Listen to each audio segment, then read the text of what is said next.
कुछ बदल जाता है। लेकिन फिर भी यहाँ कथा प्रारंभ होने के बाद ऐसा लगता है कि अभी कल ही पूरी हुई थी कथा पिछली, अब फिर शुरू हो गई है। तो ऐसा ही अनुभव रहता है ठाकुर जी के भाव में। तो अगले साल आनंद करेंगे। हम लोग कथा में थोड़ा सा प्रवेश करें और फिर मध्य में मीरा चरित्र भी श्रवण करेंगे। वेद व्यास जी महाराज ने अनेक रचनाएं की हैं, लेकिन व्यास जी के चित्त को शांति नहीं मिली, अपनी रचनाओं से प्रसन्न नहीं है। बहुत ध्यान से सुनिएगा बंधु। कई बार हम अति परिश्रम करते हैं, पर इतना परिश्रम करने के बाद भी आउटकम जो भी आवे, हम खुद ही अपनी क्रिया से संतुष्ट नहीं होते। कई बार ऐसा होता है, कथा करके हम जाते हैं, भले ही आप सब कितनी भी प्रशंसा करो, हमको संतुष्टि नहीं होती। हमको लगता है आज थोड़ी कमजोर रह गई, आज थोड़ा ये भाव नहीं बोल पाए, आज थोड़ा ऐसे नहीं सुना पाए, आज कथा को न्याय नहीं दे पाए। करने वाले व्यक्ति को अपनी क्रिया का पूर्ण भान होता है कि उसने उचित किया कि अनुचित किया। भले ही लोग कितनी भी प्रशंसा करें, उसको खुद को पता होता है कि मैंने क्या किया है। वेद व्यास जी महाराज ने इतने ग्रंथों की रचना कर दी, लेकिन उनके चित्त को शांति नहीं मिली। तब उनके पास नारद जी महाराज का आगमन हुआ और नारद जी ने कहा, क्यों असंतुष्ट हो आप? व्यास जी बोले, पता नहीं, इतने ग्रंथ लिख लिख के रख दिए मैंने, पर मेरे मन को पता नहीं संतुष्टि नहीं हो रही है। ऐसा लगता है कि कुछ छूट गया है, कुछ रह गया है, कुछ कमी रह गई है अभी। तब नारद जी महाराज बोले, मैं बता दूं कमी क्या है? बोले, बताओ। बहुत सुंदर बात है ये। बात हर व्यक्ति को अपने जीवन में लागू करनी चाहिए। अगर वो इस बात को जीवन में लागू करेगा तो कभी किसी भी क्रिया में अपूर्णता का अनुभव नहीं होगा, असंतुष्टि का अनुभव नहीं होगा। और वो बात क्या है कि भवतानुदित प्रायम यशो भगवतो मलम ये नैवासो न तुष्येत मन्ये तद्दर्शनम खिलम। व्यास जी, आपने अपनी क्रिया में सब चीजों का ध्यान रखा है। बहुत ध्यान से सुनिएगा, अपने ऊपर लागू करके सुनिएगा इस बात को। आपने अपनी क्रिया में सब बातों का ध्यान रखा है। समय का ध्यान रखा है, धन का ध्यान रखा है, धर्म का ध्यान रखा है, अर्थ का ध्यान रखा है, काम का ध्यान रखा है, मोक्ष का भी ध्यान रखा है। एक चीज को छोड़ दिया जिसके कारण असंतुष्टि लगती है, और वो क्या है? प्रेम। प्रेम नहीं। हमारे बी पराग जी गाने बनाते हैं, इतने अच्छे अच्छे गाने इनके होते हैं, हम भी भजन गाते हैं। सत्य बता रहे हैं अपनी बात। कितने ऐसे भजन होते हैं और आपके कितने ऐसे गाने होंगे जो अभी अनरिलीज्ड पड़े ही हैं, मन ही नहीं हो रहा निकालने का, संतुष्टि नहीं आ रही मन में। मैंने अनुभव करके देखा, जब भी हमारे कोई ऐसे भजन आदि मन होता है, अभी रहने दो, अभी मत निकालो, अभी मत लाओ, अभी मत लाओ, फिर मन में आता क्यों नहीं आ रहा है, तब पता चलता है कि इसमें संगीत तो है, स्वर तो है, शब्द तो हैं, थोड़ा प्रेम रह गया है, थोड़ा उसका पुट लगाना बाकी है। और जैसे ही आप उसमें प्रेम का पुट धर देते हैं ना, प्रेम का पुट कैसे लगता है? अब हमारे गायन में प्रेम का पुट कैसे लगता है हम बताएं। माइक सामने हो तो गाते समय ये विचार ना किया जाए कि ये खुश हो, वो नाचने लग जाएं, वो खुश हो, इनको अच्छा लगे, ये बढ़िया लगे, ये सब विचारधारा नहीं। विचार केवल एक हो कि मेरे ठाकुर जी के सामने जब मैं इस भजन को सुनाऊंगा या इसको चलाऊंगा, वो कैसा अनुभव करेंगे, उनको अच्छा लगेगा कि नहीं। बस लग गया प्रेम का पुट। ये विचार करते जैसे गाया, अपने आप उस स्वर में आनंद आ जाता है।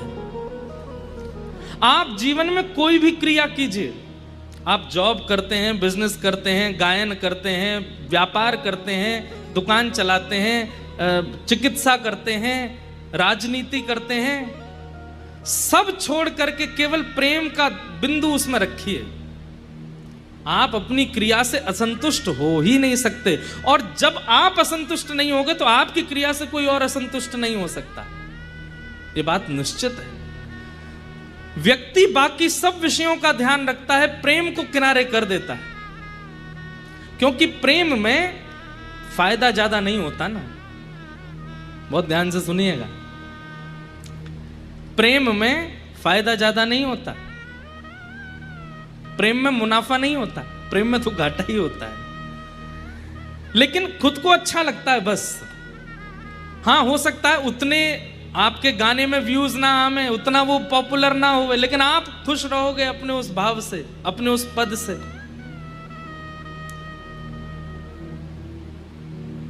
और अपना प्रसन्न होना बहुत आवश्यक है, क्योंकि आप राजी हैं तो इसका मतलब आपके चित्त में विराजमान गिरधर राजी है। संतुष्ट होना सबसे बड़ी बात है, पर आज के समय में संसार के लोग संतुष्ट होने पर ध्यान नहीं देते, संतुष्ट करने पर ध्यान रखते हैं। ये संतुष्ट होना चाहिए, ये खुश होना चाहिए, इसको अच्छा लगना चाहिए, और इसके कारण वो खुद ही दुखी रहता है। आप स्वयं संतुष्ट होइए, और स्वयं संतुष्ट प्रेम से हुआ जाता है। मीराबाई चिंता नहीं करती हैं। कल हम पद गा रहे थे ना, मैं तो गोविंद रा गुण गासूं, राणा जी रूठे तो मने काय करसी। चरणामृत रा नेम हमारा, निथ उठ दर्शन पासूं। राम नाम रा झाज चलास्या, भव सागर तर जासूं। राणा जी रूठे तो मने काय करसी। इनको संतुष्ट करने के लिए थोड़ी रह रही हूं मैं तो भजन अपने गिरधर को खुश करने के लिए गाती हूं। मीराबाई से संतुष्टि सीखो। मीराबाई, कल हमने सुना कि गिरधर लाल जी को गोद में लिए विदा हो गए अपने घर से। बहुत प्रसन्न है, बिल्कुल उदास नहीं है, पूरा मेड़ता रो रहा है, लेकिन मीराबाई नहीं रो रही हैं। क्यों? क्योंकि मन में वही छवि घूम रही है। रात्रि में आए थे, श्याम सुंदर ने ऐसे हाथ पकड़ा था, ऐसे मांग में सिंदूर भरा था, ऐसे मेरे साथ भामर लिए थे, और वही सोच सोच के हंसती रहती हैं और कभी कभी रोने लग जाती हैं। जैसे ही मीराबाई मेवाड़ पहुंची, मेवाड़ आते ही पूरे मेवाड़ के लोग, बड़े बड़े राजा, बड़े बड़े राजकुमार, सब लोग खड़े हैं स्वागत में। बड़े बड़े हाथियों पर लोग बैठ करके पुष्प वर्षण कर रहे हैं, मंगल बाजे बजाए जा रहे हैं। मेवाड़ घराना, मेवाड़ राजवंश उस समय का सबसे विशिष्ट राजवंश था, जो आज तक कभी किसी से हारा नहीं था। और उस राजवंश के कुल दीपक, उनके साथ मीराबाई का ब्याह हुआ है। हल्ला मच गया, जल्दी चलो जल्दी चलो, बहुसा आई हैं, बहुसा आई हैं हमारी। जैसे ही डोली रुकी, मीराबाई बाहर आए तो द्वार पर सास, बड़ सास, छोटी सास और ननद सब खड़ी हैं। मीराबाई के उतरते ही सब लोग नजर उतारने लगे। सुंदर तो इतनी थी मीराबाई कि उनका रूप देख करके, चरित्र आता है मीराबाई के प्रसंग में कि एक मन चले व्यक्ति को बाईसा कहीं नृत्य करते हुए दिख गई थी, और उसने दूर से जब मीराबाई को देखा तो उसने मन बना लिया कि चाहे मेरे प्राण चले जाएं, पर एक बार इनका स्पर्श तो करूंगा मैं, इतनी सुंदर है। और स्पर्श करने की भावना से उसने संत का रूप धारण कर लिया, क्योंकि वो संतों को तो पदरामनी करती थी, आरती करती थी, उनके पास बैठ करके सत्संग करती थी। संत का रूप धारण करके चला गया। मीराबाई ने उसका स्वागत किया, आरती की, तिलक किया, चरण में पुष्प रखे और कहा कुछ दो शब्द सुनाइए ना। तो वो बोला कि मैं अभी असंतुष्ट हूं, पहले मुझे संतुष्ट करो। बाई साहब बोली कैसे संतुष्ट होंगे आप? बोले आपका जो रूप रस है इसका मुझे आस्वादन करना है। बाई साहब समझ गए ये कोई मनचला व्यक्ति है, लेकिन संत का रूप धारण करके आया। भाई साहब बोली आपने कह दिया और मैं पूरा ना करूं, ऐसा हो सकता है? चलिए। और कहां लेके गई? जहां पर संतों की जमात बैठी थी, वहां संतों की जमात के बीच में आसन लगाया और आसन लगा करके बोली, अब मैं यहां बैठ जाती हूं, आप मेरे सामने बैठ जाओ, ये सब संत दर्शन करेंगे, आपके मन में जो भावना हो आप पूरी कर लो। जब बाईसा ने ऐसी भावना कही, पता नहीं क्या हुआ, उसका हृदय अंदर से मानो जैसे निचुड़ने लगा, उसकी आत्मा जैसे मानो रोने लगी और वो व्याकुल हो गया, पीड़ित हो गया, रुदन करने लगा, चरण पकड़ लिए मीराबाई के, मुझे क्षमा कर दो, मुझसे अपराध हो गया, मैं आपको ऐसी दृष्टि से कैसे देख सकता हूं। सुंदरता आज भी है लोगों में, पर हमारा सुंदरता, हमारी सुंदरता सामने वाले के चित्त में किस भावना को जन्म देता है, इससे पता चलता है कि हमारा चित्त कैसा है। बाईसा की सुंदरता ऐसी है कि वो जहां जाती हैं उनको देख करके, वो सुंदर इतनी है कि उनको देख करके किसी के चित्त में कुछ भी भाव प्रकट हो, पर किसी के चित्त में अगर काम होता भी है ना, तो बाईसा को देख करके काम नष्ट और हो जाता है। ऐसी हमारी किशोरी जी हैं। किशोरी जी की सुंदरता का कितना गुण गाते हैं हम लोग, लेकिन किशोरी जी की सुंदरता आपके और मेरे जैसी नहीं है। हमारी आपकी सुंदरता किसी के चित्त में दुर्भाव प्रकट कर सकती है, पर किशोरी जी की सुंदरता किसी का चित्त दूषित है तो किशोरी जी को देख ले तो शुद्ध और हो जाएगा। हमें कभी कभी ऐसा लगता है कि कंस राक्षसी क्यों बना रहा ब्रज में रहते रहते, क्योंकि उसने कभी किशोरी जी के दर्शन नहीं किए। अगर वो किशोरी जी की शरण में चला गया होता तो कंस तो कब का शुद्ध हो चुका होता, कब का पवित्र हो चुका होता। किशोरी जी का मुखमंडल ऐसा है।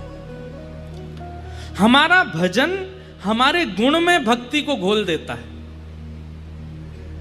अगर कोई बहुत सुंदर है, बला का सुंदर है, और वो भजनानंदी अगर बन जाए ना, तो नित्य उसका भजन ऐसा हो जाएगा कि उसकी सुंदरता फिर किसी के चित्त में दुर्भाव को नहीं प्रकट करेगी, उसकी सुंदरता चित्त में कृष्ण को ही प्रकट करेगी।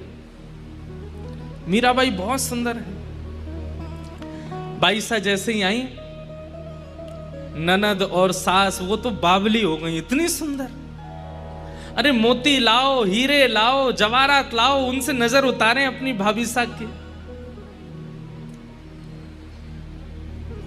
राजा कुंवर भोजराज सब लोग उनको सराहना करने लगे, इतनी सुंदर तुम्हारी पत्नी है, कितने भाग्य हैं तुम्हारे। तो एक रस्म होती है कि जब दहली में प्रथम प्रवेश बहू करती है तो नेग मांगा जाता है। तो ननद नेग मांगती है कि नेग दो, फिर अंदर जाने देंगे। पहले भैया से मांगा, भोजराज जी से कहा नेग दो, तो भोजराज जी ने हाथ के कड़ूला दिए, पैरों के पायल दी, सुंदर सोने के और उनमें हीरे जड़े हुए। बोले भैया ने तो हाथ और पैर की पायल दी भाभी सा, अब आप नेक दो, और आप तो गले का हार दो, आपका हार मुझे बहुत अच्छा लग रहा है। तो मीराबाई ने ऊपर एक हार पहना हुआ था, तो बोली ननद जी ये तो बाह्य हार दिखाई दे रहा है, असली हार तो इसके अंदर पहना है, वो आपको देती हूँ। अंदर क्या था? अंदर कंठी माला पहन रखी थी। अपने गले से कंठी उतारी और कंठी उतार करके ननद के गले में बांध दी।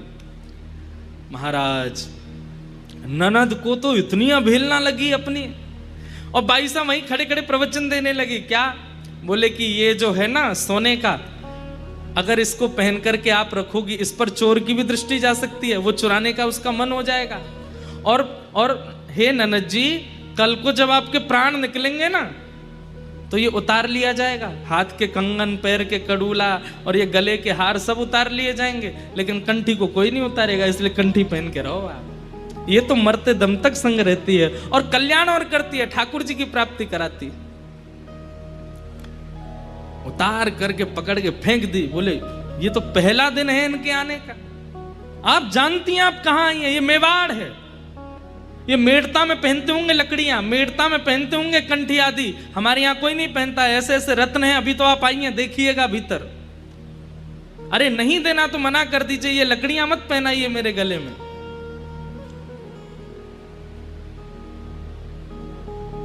बाईसा तो प्रसन्न मुद्रा में कुछ नहीं बोली, भीतर चली गई। जैसे ही भीतर पहुंची, अपने कक्ष में जाकर के गिरधर लाल जी को विराजमान किया, तुरंत उनकी सेवा में लग गई। तुरंत रसोई घर में जाके सामग्री सिद्ध करने लगी। लाला भूख लगी होगी ना, इतने लंबे चल के आए हो, मैं बना देती हूँ अभी। भोग प्रसाद सिद्ध करने, इतने में ननद फिर आ गई पांव पटकती हुई।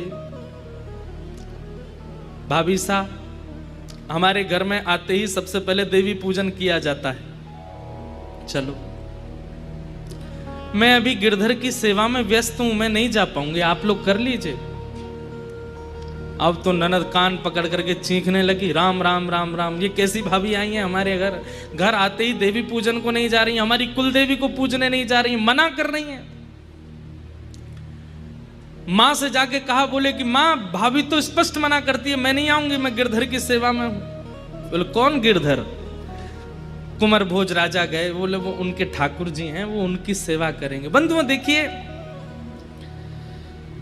परिवार चाहे जैसा मिले, ये कोई नहीं जानता कि कन्या को कैसा परिवार मिलेगा, लेकिन परिवार में एक व्यक्ति अगर आपके पक्ष का मिल जाए ना, तो आप वहां निर्वहन कर सकते हो। सब अनुकूल नहीं मिलते।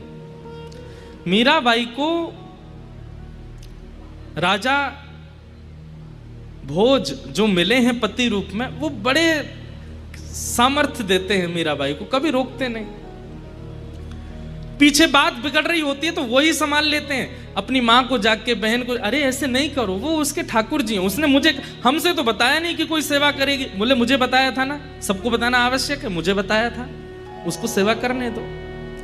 लेकिन सास तो सास, बेटा का ब्याह होते ही सास में सासपना आ जाता है पहले नहीं आता, बाद में आ जाता है। मना कर दिया था कि नहीं आ पाऊंगी, तो फिर भेजा, बोले तू जा और बोल कि मेरी आज्ञा है, देवी पूजा के लिए आना पड़ेगा अभी इसी वक्त। यहां भाई साहब अभी खीर परोस नहीं है ठाकुर जी को। ननद फिर से आई, बोले कि मां ने आज्ञा की है, आपको चलना पड़ेगा। मीराबाई बोली, मैं नहीं आ पाऊंगी, अभी गिरधर को भोग लगाना, खीर बनी, अभी तो सब्जी सिद्ध करनी है, पूड़ी उतारनी है, और फिर लाला को ज्यादा गर्म नहीं पवाते, थोड़ा ठंडा करना पड़ेगा, फिर अपने हाथ से पवाना पड़ता है, स्वयं तोड़ के पानी पाते। फिर मना कर दिया। ननद चिल्लाने लगी, आपको पता है देवी पूजन करने से क्या होता है? बोले क्या होता है? बोले सुहाग अजर अमर हो जाता है। आप नहीं चाहती कि आपका सुहाग अमर हो जाए? मीराबाई बोली, जो जन्म से ही अजर अमर हो उसके लिए क्या प्रार्थना करूं? मेरे सुहाग तो जन्म से ही, जन्मे ही अजर अमर है। अब वहां ननद सोच रही है कि मेरे भाई के लिए बोल रही हैं ऐसा। बोले वो तो आपकी भावना अच्छी है, पर अपने पति की लंबी आयु के लिए देवी पूजन करना होता है, हमारे यहां आते ही आपको चलना चाहिए। मीराबाई अब थोड़ी सी नाराज हो गई, क्योंकि सेवा में विघ्न डाल रही हैं, तो हाथ पहुंचती हुई आई। बोले ननद जी, आपने नहीं करी थी क्या देवी पूजा? क्योंकि इनकी ननद विधवा थी। तो मीराबाई बोली, आपने नहीं करी थी देवी पूजा? बोले नहीं करी तो थी मैंने भी। तो फिर जीजा जी कहां चले गए? अब तो ननद और ज्यादा नाराज हो गई। वो तो महाराज उसी समय खटक गई मीराबाई। बोले अब नहीं छोड़ूंगे, अब ये रह के तो दिखाए। यहाँ पर नीचे आकर के उन्होंने तो रोना शुरू कर दिया महाराज, चीखना चिल्लाना, पूरे परिवार से कह दिया कि ये रहेंगी तो मैं नहीं रहूंगी। ये पहला दिन है मीराबाई का घर में। कुंवर भोज जाते हैं, मीराबाई को समझाते हैं, माँ की बात है आप मान लिया करो, ननद की बात है आप मान लिया करो। बोले मैं बात मानने से इनकार नहीं है, पर मेरा जो गिरधर लाल जी के समय है सेवा का, उस बीच में मैं नहीं कर सकती कुछ भी। मेरे लिए वो पाषाण नहीं है, वो मूर्ति नहीं है, वो मेरे साक्षात लाला है। उनकी सेवा करना मेरा कर्तव्य है।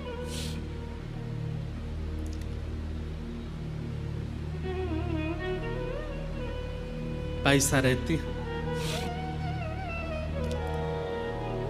लेकिन यहां तो सब विपरीत भाव में आ गए। एक दिन राजा कुंवर भोज ने मीराबाई से कहा कि आप इतनी सेवा करती हैं, इतना ठाकुर जी का भाव रखती हैं, मैं जब भी आपको देखता हूं, आपको देखते ही मेरे चित्त में पता नहीं कैसे अनायास प्रेम बढ़ने लगता है। मैं चाहता हूं कि आप मुझे कुछ दर्शन कराओ, मुझे कुछ अनुभव कराओ। आपको अनुभव होते होंगे, मुझे भी अनुभव करा दीजिए। तो मीराबाई बोली, मैं आपको कुछ दिखाती हूं। आज तक नहीं दिखाया, आज दिखाती हूं। बोले क्या? तो मीराबाई एक संदूक लेकर के आई और वो संदूक खोल करके जैसे ही उसमें से रत्न प्रकट किए। प्राचीन राजाओं को रत्नों की भी पहचान होती थी, ये कैसा हीरा है, ये कैसे नग है, ये कैसा सोना है। और उस समय में राजस्थान में मेवाड़ राजघराने से ज्यादा संपत्ति किसी के पास नहीं थी।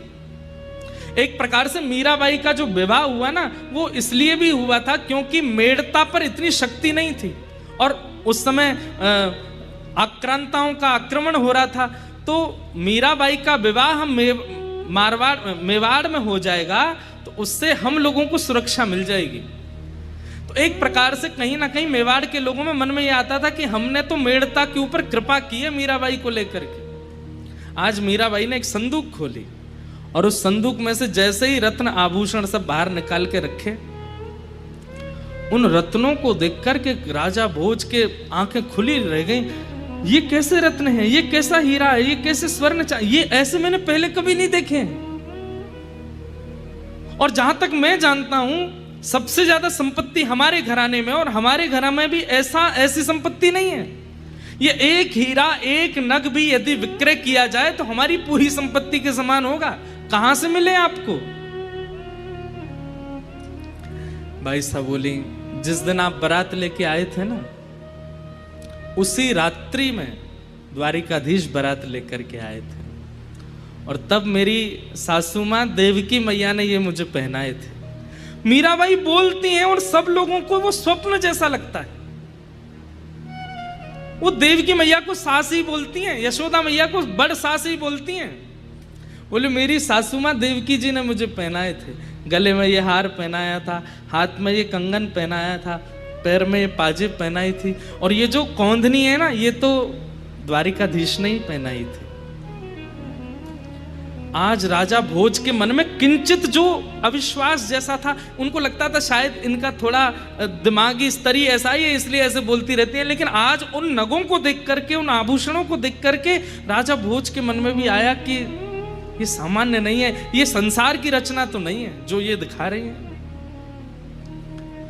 और मीराबाई इतनी प्रसन्न, थोड़ा सूंघ के देखो इनमें से सुगंधी कैसी है। यहां राजा भोज जैसे ही उसको सूंघने लगते हैं तभी उनको सघन वन दिखने लगता है, वृंदावन का अनुभव होने लगता है, यमुना जी के दर्शन होने लगते हैं, श्री गिरिराज जी दिखने लगते हैं। राधा राधा नाम उच्चारण करके संत समाज नृत्य करता हुआ दिखाई देने लगता है। ऐसी सुगंधी। राजा भोज समझ गए ये सामान्य नहीं है, नेत्र सजल हो गए। राजा भोज बोले मैं आपसे बहुत प्रसन्न हूं, मुझे आज पूर्ण विश्वास हो गया कि ये सचल हैं और ये आपको स्वीकार कर चुके हैं। मैं आपसे बस इतना कहना चाहता हूं कि आप मुझसे कुछ मांग लीजिए, मैं आपकी कुछ सेवा करना चाहता हूं। मीराबाई इतना प्रेम कर ही इसीलिए रही थी कि उनको एक अपना काम बनवाना था, और तुरंत मीराबाई बोली तो मेरा एक काम है वो आप कर दीजिए। बोले क्या? आपके मेवाड़ घराने में कहीं भी मंदिर नहीं है, आपके पूरे राजभवन में कहीं भी संतों के आगमन कीर्तन कथा का कोई स्थान नहीं है। हमारी एक ही प्रार्थना है, आप देना चाहते हैं तो केवल ये दे दीजिए कि राजभवन के अंदर ठाकुर जी का दिव्य मंदिर बने, उसमें ठाकुर जी विराजमान हो और संत वैष्णव कथा प्रेमियों को वहां आने से कोई रोक टोक ना हो। बस इतना कर दीजिए। मैं सत्संग के बिना नहीं रह सकती। यहां सब कुछ ठीक है, मैं ताने सह लूंगी सास के, ननद के, सब लोगों के, मुझे सब मंजूर है, पर उन तानों के विपरीत में औषधि रूप में मुझे कथा सुननी है। उसके लिए आप एक मंदिर बनवा दीजिए।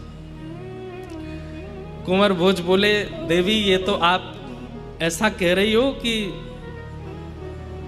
खीर में से चीनी निकालो, कैसे निकलेगी, ये कैसे होगा? बोले और कुछ नहीं चाहिए मुझे। कुंवर भोज भी सोचे कि इन्होंने एक ही चीज तो मांगी है जैसे तैसे, ये भी मैं नहीं कर पाया तो कैसे होगा। सब विपरीत हो गए हैं और राजा कुंवर भोज ने मेवाड़ घराने के भीतर एक 4 भुजानाथ मंदिर बनवाया। ऐसे ऐसे रत्न लगवाए। मीराबाई जैसे बोलती हैं वैसी उसकी आकृति। एक द्वार बना है जहां से संतों को आवागमन में कोई रोक टोक नहीं है। रसिक आएंगे, संत आएंगे, वैष्णव आएंगे, कथा कीर्तन सब प्रारंभ। घर के सब लोग विपरीत हो गए, लेकिन पति साथ में खड़ा है इसलिए कोई कुछ नहीं कर पाया। लेकिन हमारे ठाकुर जी को अनुकूलता ज्यादा अच्छी लगती नहीं। भक्त बहुत रिलैक्स होना तो ठाकुर जी को लगती है अरे इतना आराम कैसे फरमा रहा है, कुछ तो करो। और राजा भोज एक युद्ध में गए थे और वहां युद्ध में एक बाण उनको ऐसा लगा जिसके कारण पूरे शरीर में रोग फैल गया। वैद्यों ने कहा अब तो इनकी सेवा करो, ये कभी भी अपने प्राण त्याग सकते। ननद तो द्वार से बोलती आई तुमने देवी पूजा नहीं की, देखो आज मेरे भैया की क्या हालत हो गई, मरणासन अवस्था में है। भोज राजा बोले मुझे और कहीं चिकित्सा के लिए नहीं जाना, मुझे मेरे कक्ष में छोड़ दो, मीरा को मेरे पास छोड़ दो, मैं उसे देखता रहूंगा, वो मुझसे बात करती रहेगी, बस मुझे यही चाहिए।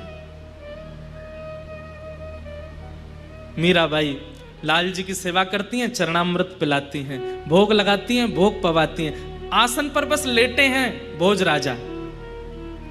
एक दिन आया जिस दिन उनको अनुभव हुआ कि बस आज मेरे प्राण चले जाएंगे। आज पहली बार मीराबाई का स्पर्श किया, हाथ पकड़ लिया, आप यहीं बैठो। आपने मुझसे एक बात मांगी थी, मैंने पूरी की, अब मैं आपसे कुछ मांगू? मीराबाई बोली क्या? बोले मुझे भी वो दर्शन करना है जो आप करती। बंधुओं, मीराबाई तभी एक कीर्तन गाने लगी और उस कीर्तन को गाते गाते गाते गाते राजा भोज मीराबाई की गोद में ही सर रख करके लेटे हैं और बाईसा के मुख की ओर देख रहे हैं। और उस कीर्तन को गाते गाते गाते गाते तभी राजा भोज ने एक बार अपनी पलक झपकी और जैसे ही खोल करके देखा तो श्री मीराबाई के रूप में ही प्यारे गिरधर लाल प्रकट हो गए और राजा भोज को दर्शन होने लगा। राजा भोज बोले आंख खोलती मीरा है पर देखते गिरधर हैं, मुख खोलती मीरा है पर बोलते गिरधर हैं, चलती मीरा है पर हृदय में गिरधर हैं। ये मीरा तो बाहर की काया है पर इसके चित्त में जो आत्मरूप धारण करके बैठा है वो तो साक्षात गिरधर है। आज मीराबाई के रूप में ही प्यारे गिरधर लाल जी का दर्शन हो गया, नेत्र सजल हो गए राजा भोज के। और कहा अब एक चीज और दे दीजिए। बोले क्या? अपने चरण स्पर्श करा दीजिए। मीराबाई बोली ये आज्ञा तो मैं नहीं दे सकती। बोले नहीं, बस और कुछ नहीं चाहिए, बस अपने चरण स्पर्श करा दीजिए एक बार। मीराबाई बार बार मना करती रही पर राजा भोज जिद पर अड़ गए, मैं तब तक प्राण नहीं त्यागूंगा, मुझे प्राण त्यागने हैं, अब मेरा अंतिम समय है। आज मीराबाई भी रो रही हैं।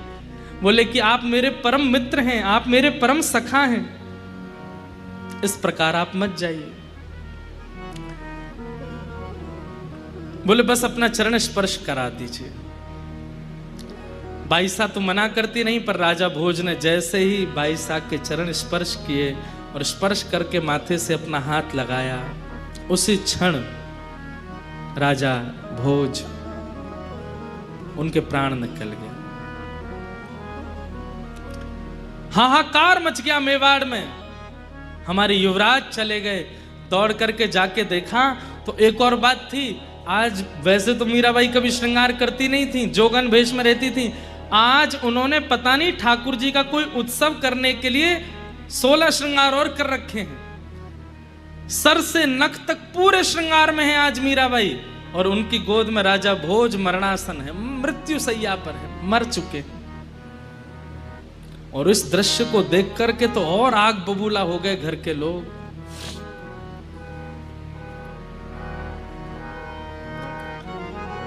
सब लोगों ने मीराबाई का हाथ पकड़ा, बैठाओ इनको, कलश डालो, इनके मांग का सिंदूर मिटाओ। मीराबाई खड़ी हो गई। बोले कि सिंदूर उसका मिटाइएगा जिसका ना हो कोई, मेरा तो है, मेरे तो सामने खड़े, मैं सिंदूर नहीं हटाऊंगी, मैं चूड़ियां नहीं तोड़ूंगी। सोचिए बंधुओं वो कैसा मंजर रहा होगा। सारी नारियां चारों तरफ से घेर करके मीराबाई को ताने दे रही हैं और मीराबाई हिल नहीं रही है वहां से।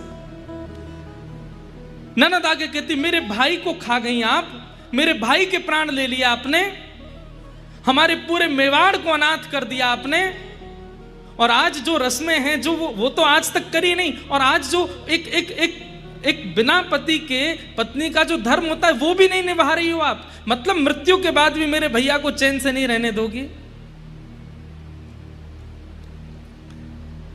मीराबाई कहती हैं, ये पूरी दुनिया नहीं जानती है, लेकिन आपके भैया जानते थे कि मेरा विवाह उनसे केवल मेवाड़ में आने के लिए हुआ था, कि वे चाहते थे कि मैं मेवाड़ आऊं, मेरे गिरधर मेवाड़ आवे। वास्तव में मेरा विवाह हो चुका है। क्या पागलपना करती रहती हो, किससे विवाह हुआ है तुम्हारा? मेरे तो गिरधर गोपाल दूसरो न कोई, मेरे तो गिरधर गोपाल दूसरो न कोई, मेरे तो गिरधर गोपाल दूसरो न कोई, मेरे तो गिरधर गोपाल दूसरो न कोई।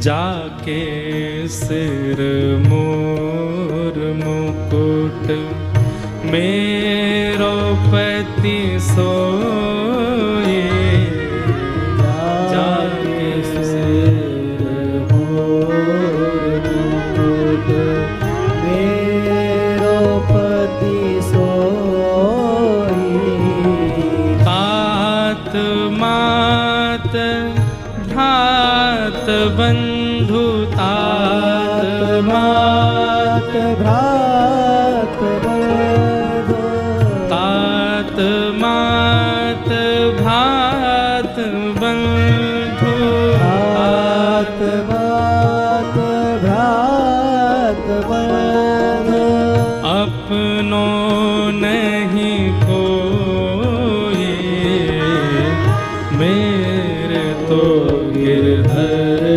गोपाल दूसरो न कोई, मेरे तो गिरधर। यहाँ कितना बड़ा पहाड़ टूट पड़ा है।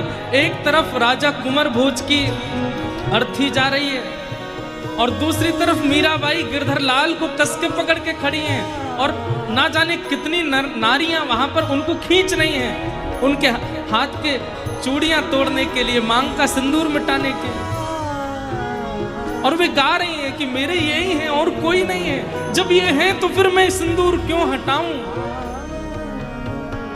मेरे तो गिरधर गोपाल दूसरो न कोई, मेरे तो गिरधर गोपाल दूसरो न कोई।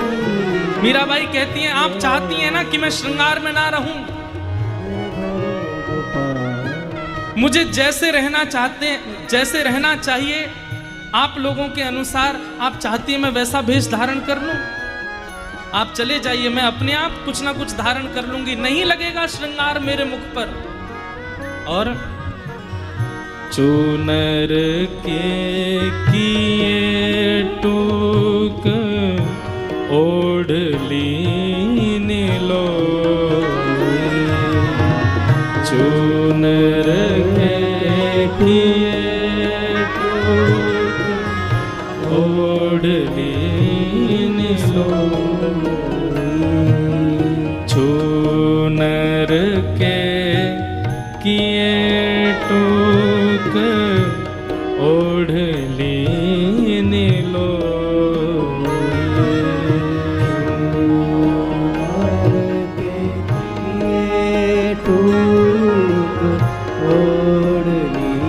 और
राष्ट्रीय वस्त्रों का त्याग कर दिया। जो मीरा बचपन से आज तक एक राजकुमारी तो है ही, उसी वेश में रहती है, लेकिन आज बैरागन हो गई है। केवल एक सामान्य सी लोई मतलब शॉल उसको ओढ़ लिया है। गले में मोतियों के और अद्भुत अद्भुत रत्नों की माला सब उतार करके किनारे धर दी है। गले में केवल एक बनमाला और केवल एक तुलसी की माला धारण कर ली है।